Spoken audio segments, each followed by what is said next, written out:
কাহারোল উপজেলা হাসপাতালে একদিনে ১৮ জন ডায়রিয়া রোগী ভর্তি। রশিদুল ইসলামের পাঠানো তথ্যচিত্রে বিস্তারিত। দিনাজপুরের কাহারোল উপজেলা স্বাস্থ্য কমপ্লেক্সে একদিনে ১৮ জন ডায়রিয়া রোগী ভর্তি। জানা যায়, উপজেলার ৬ নং রামচন্দ্রপুর ইউনিয়নের গৌরীপুর গ্রামের বিনোদ কুমার রায়ের মেয়ের বিয়ের অনুষ্ঠানে ৩০ জন দাওয়াত খাওয়ার পর থেকেই অসুস্থ হয়ে যায় এবং বমি, পেট ব্যথা ও পাতলা পায়খানা করতে থাকেন।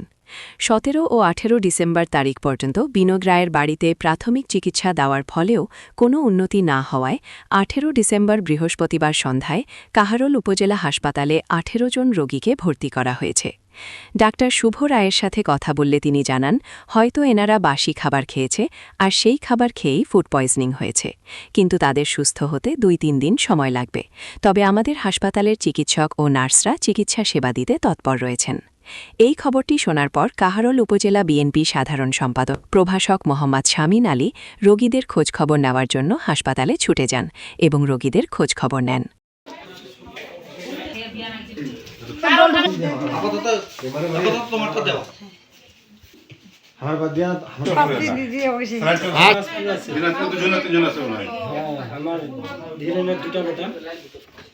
সমস্যাটা বেশি, খালি বমি। আমি ২৯ তারিখে ভর্তি হয়েছে না, ভর্তি তো আজকে বলা হবে।